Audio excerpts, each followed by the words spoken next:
Merci, bonsoir. Donc, je voulais commencer par remercier Christian Travier pour l'invitation, toute l'équipe organisatrice et les sponsors.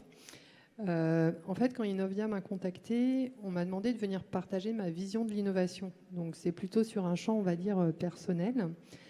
Cette demande, elle faisait écho à une discussion que j'avais eue dans les couloirs d'un salon avec Christian Travier sur comment aujourd'hui on peut décloisonner et justement développer l'empathie et la diversité dans les équipes.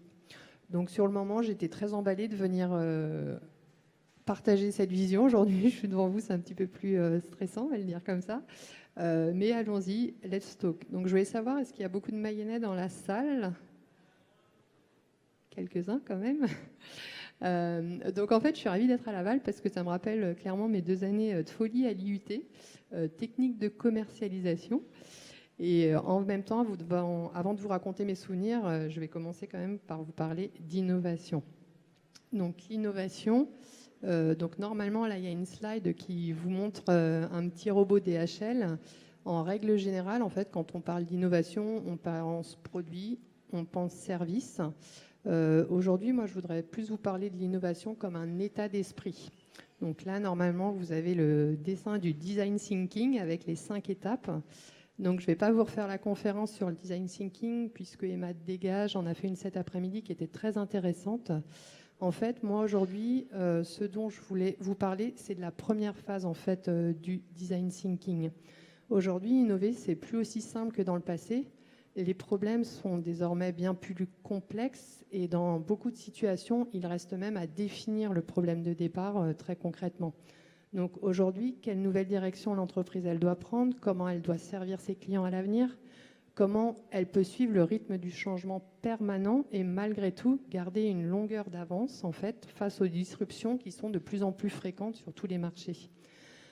Donc aujourd'hui, ce design thinking, il commence par la phase 1, qui est l'empathie. Et donc aujourd'hui, c'est ce que je veux vous proposer, c'est surtout, enfin l'innovation, si surtout c'était lié à un état d'esprit. Donc ce que je veux partager avec vous, c'est l'importance de cette empathie et de la diversité. Donc je vais illustrer un petit peu ça par mon expérience, alors un petit peu pro mais aussi perso, pour vous montrer comment moi j'ai pu avancer et décloisonner en fait mon esprit pour créer des ponts entre, on va dire, les humains et diversifier les équipes. Non, on n'a toujours pas la preuve, c'est en cours. Ok. Donc, du coup, j'en profite pour vous raconter mon souvenir de l'IUT dont je vous avais parlé. Donc, le souvenir de ma première innovation, c'était à quelques kilomètres d'ici, à l'IUT Technique de Commercialisation. À l'époque, c'était des champs et des vaches, là où maintenant, il y a toute une grande technopole. Alors, en fait, voilà, on était à l'IUT, on était un groupe diversifié. On était 4 filles et un garçon. En fait, la parité n'était pas encore à l'ordre du jour à l'époque. Une Bretonne, une Sartoise et 3 Mayennais. Donc, une grosse diversité dans l'équipe quand même. Une fille de commerçant, des filles d'agriculteurs, des filles de fonctionnaires, des moitiés fonctionnaires, moitié privés. Certains sortaient de filières littéraires, d'autres scientifiques, d'autres économiques. Et donc, on a inventé un super produit à l'époque qui s'appelait le Prési-Stick. Donc, pour les gens du coin, Prési feront penser à président, Lactalis. Donc, en fait, c'était un bâton de colle, bâton de beurre plutôt, genre colle UU. Alors, pourquoi ce produit? Parce qu'en fait, on avait identifié les problèmes à résoudre. En fait, le couteau qui sert à rien, on gaspille du papier si on prend du Kleenex, et puis surtout, on en met toujours trop, pas assez. Donc, on avait décidé, en fait, de répondre à ces problèmes. Et on en revient toujours au même. Donc, Daniel, juste avant moi, l'a très bien dit aussi. Aujourd'hui, il faut repérer les problèmes, en fait, et il faut entrer en empathie avec les utilisateurs. Trop simple. Souvent, les gens partent directement sur la solution, là où le problème de départ qui a été posé n'est pas le même, n'est pas le bon, en fait. Donc, la définition de l'empathie, c'est cette capacité à s'identifier à autrui dans ce qu'il ressent. C'est-à-dire aujourd'hui, comment on fait pour se mettre dans la peau de quelqu'un d'autre et cesser de juger au travers de nos propres filtres. Donc l'empathie, en fait, c'est identifier ce fameux why, en fait. C'est ce fameux pourquoi. Quelles quels sont les besoins vraiment de l'utilisateur final. C'est ce qui va servir justement, ce fameux pourquoi, ça va être le résultat de la phase d'empathie. Donc si l'empathie, elle n'est pas bien menée, bah, en fait, forcément, votre solution, ok, vous essaierez de la vendre, mais si elle ne répond pas à un vrai besoin, vous n'aurez pas forcément la clientèle en face. Donc là, vous ne voyez pas les diapos, mais normalement, on est sur un exemple de cas, en fait, qui est le cas de General Electric. En fait, c'est un scanner.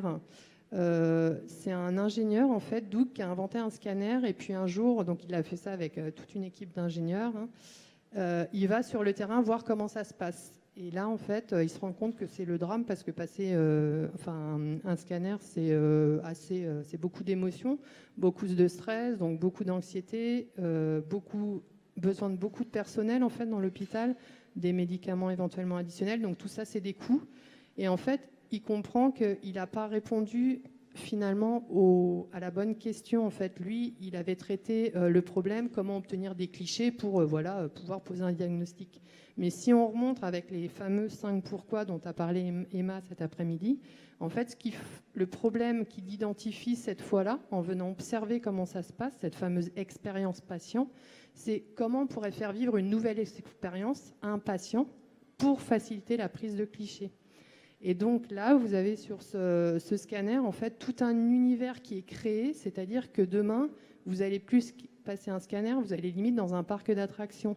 Donc la machine est décorée, alors c'est très émotionnel puisque c'est pour les enfants.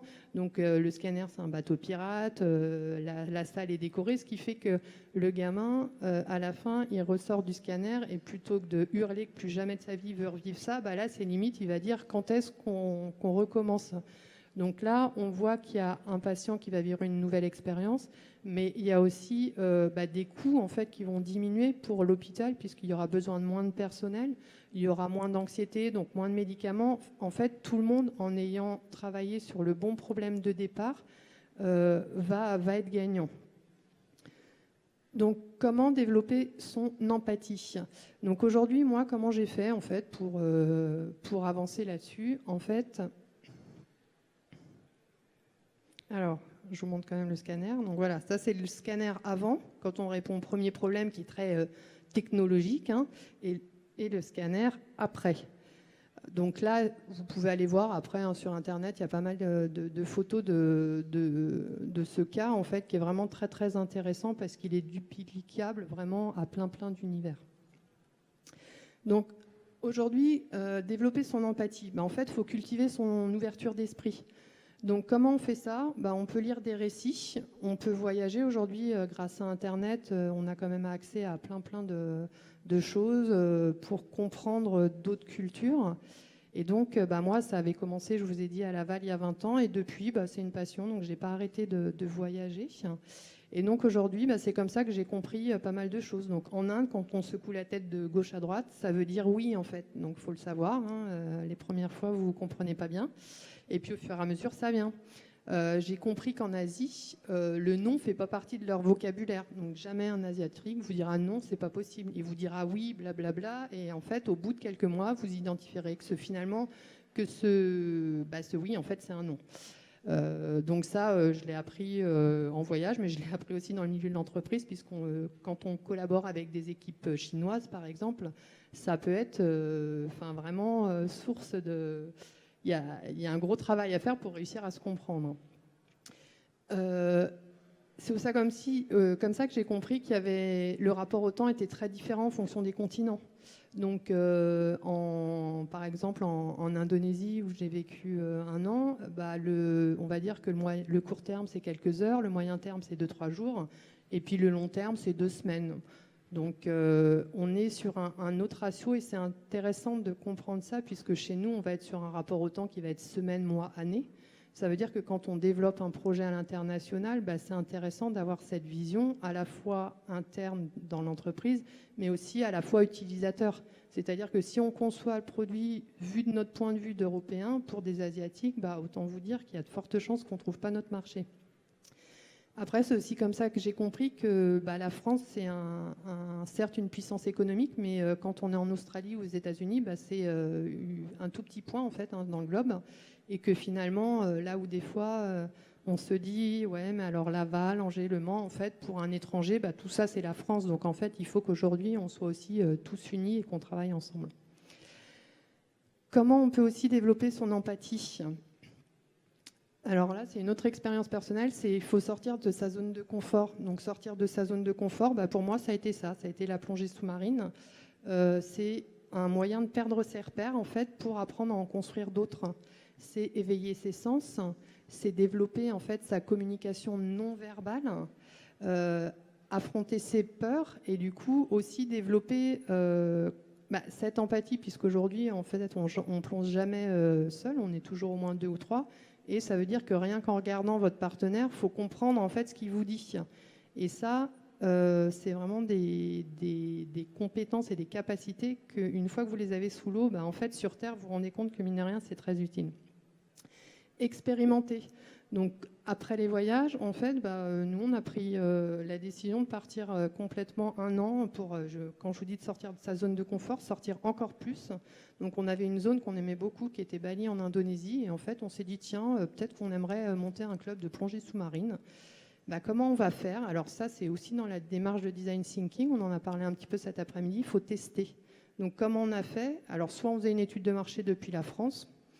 Le lancement aurait été compliqué, soit on y va, on teste et on va voir.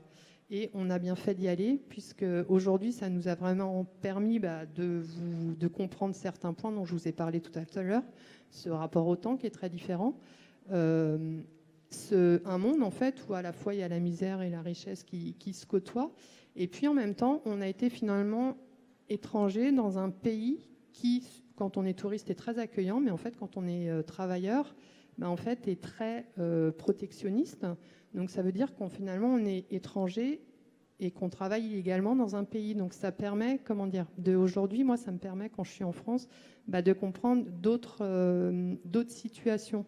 D'être de l'autre côté de la barrière, ça permet finalement, après, de mieux comprendre d'autres gens. Donc, j'en reparlerai un tout petit peu plus tard.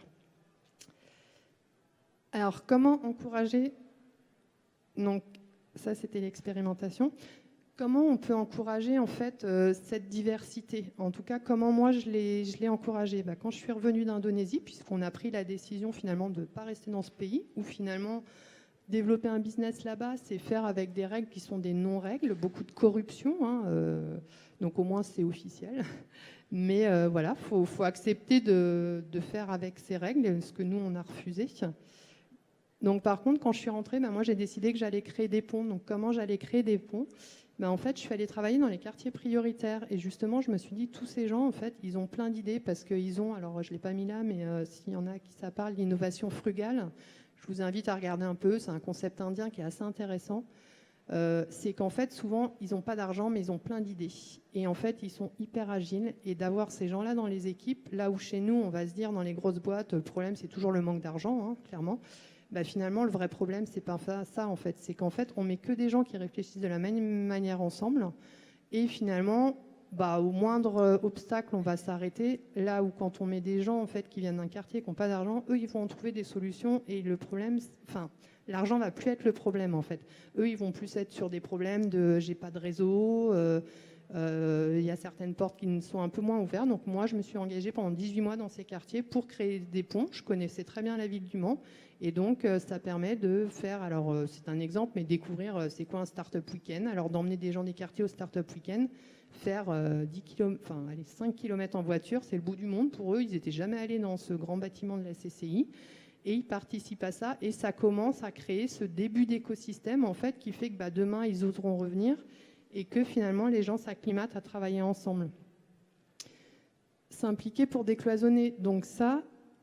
Un autre concept intéressant, quand j'étais sur cette mission de 18 mois, en fait, j'avais identifié quand même que la province est un peu en retard par rapport à la banlieue parisienne, parce qu'il y a eu un peu de discrimination positive il y a quelques années, on peut se le dire honnêtement. Donc aujourd'hui, sur Paris, il y a plein de projets qui émergent dans les banlieues, dans le fameux 9-3. Donc j'ai décidé d'aller là-bas, de m'immerger pendant 3 jours au Startup Weekend banlieue. Alors qui s'est d'ailleurs appelé, vous noterez un peu La petite différence, c'est qu'il serait appelé Start-up banlieue. Alors, qu'est-ce qu'ils ont fait en fait? Ils ont lu le cahier des charges, comme tous les gens qui veulent organiser un Start-up Weekend. Puis ils se sont dit, c'est un peu contraignant quand même, Techstars, là, ils nous demandent plein de trucs. Donc, ils ont dit, on va juste rayer un mot, on va faire Start-up banlieue, comme ça, maintenant, il n'y a plus de cahier des charges. Et puis, on va faire notre cahier des charges à nous. Donc, à peine 3 mois, ils ont organisé un truc de folie, c'est-à-dire que les pitchs de fin, ça a eu lieu au Stade de France quand même. Ils ont mis la barrière très haut. C'est Mounir Majoubi qui est venu remettre les prix. Enfin, voilà, ils se sont donné des objectifs hyper loin. Mais voilà, enfin, c'était intéressant de voir leur démarche, comment ils ont justement rapidement fait tomber ces cloisons. Et moi, pour ma part, ça m'a permis de développer un réseau en région parisienne qu'aujourd'hui, je peux mettre en réseau justement avec les gens du Mans ou de l'Ouest et d'utiliser leur agilité et leur avance, on va dire, sur certains aspects de l'innovation. Il me reste 2 minutes, tout va bien. Donc aujourd'hui, cette fameuse diversité, pour moi, elle s'exprime au travers de plein de choses. C'est-à-dire que dans une équipe, il faut des citoyens du monde. Il faut femmes et hommes. En fait, c'est hyper intéressant cet exemple. C'est-à-dire que des hommes qui lancent des produits pour des femmes, génial sur le papier. Après, je pense que très souvent, ça tombe un peu à côté parce qu'il n'y a pas une vraie empathie, en fait. Donc là, c'est un exemple que je trouve plutôt sympa. Junior et senior, c'est pareil aujourd'hui quand on parle de diversité. En fait, dans une équipe, soit vous mettez que des jeunes qui sortent d'école de commerce, ils sont tous habillés pareil et tout, ils sont super sympas.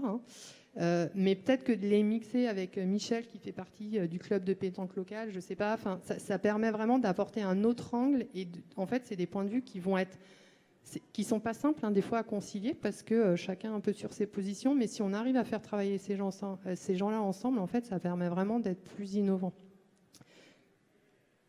Sédentaire et nomade, donc ça c'est intéressant aussi. Jugeons ni les uns ni les autres, mais c'est intéressant cette notion d'ouverture ou de sédentarité, en fait, toujours de défendre des points de vue et dans une même équipe d'avoir des points de vue opposés. Post-it et technologie. Moi, je suis fan des post-it et je suis aussi fan des technologies. Et aujourd'hui, pour moi, ce n'est pas des choses antinomiques, au contraire. Social et business, c'est pareil. Aujourd'hui, si le problème de départ est bien défini, on peut faire quelque chose. Paris et la province. Aujourd'hui, il y a souvent ce clivage, mais demain, voilà, on est un pays, on est ce petit point là au milieu du monde et il faut absolument que les synergies, elles se développent. Urbain et rural, pareil, il faut de plus en plus qu'on collabore et c'est intéressant tout le temps d'avoir le point de vue. Moi, donc, en ce moment, je suis sur l'association Le Mantec.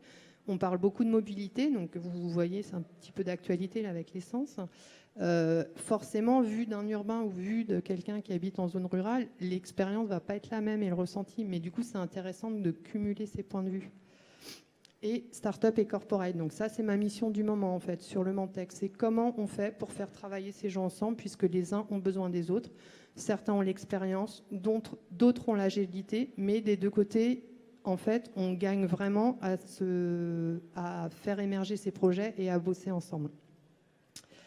Donc, je finirai par une citation d'une parfaite anonyme internaute. La diversité dans l'unicité est le premier facteur pour un développement durable et harmonieux. Donc, voilà la vision que je voulais partager avec vous aujourd'hui. Donc, qui je suis ? Je suis Magali Alix-Toupé. Donc, j'ai fondé un cabinet sur tout ce qui est expérience client autour de l'humain qui s'appelle Human Link Experience. Et je suis déléguée générale de Le Mantec. Et aujourd'hui, je travaille dans cette association pour créer les ponts dont je viens vous parler et faire en sorte que les startups travaillent avec des corporates. J'avais une bonne connaissance de l'écosystème local et voilà, je pense qu'aujourd'hui, on a pas mal à faire. C'est aussi pour ça que je suis là aujourd'hui, parce que je pense qu'on doit collaborer encore plus en région et se fédérer, parce qu'aujourd'hui, l'idée, c'est de travailler aussi au national et à l'international et tous ensemble, on sera forcément plus forts. Voilà, donc souvenez-vous, empathie et diversité, la source de l'innovation. Donc là où certains vont voir 4, d'autres vont voir 3. Tout ça pour donc un développement durable.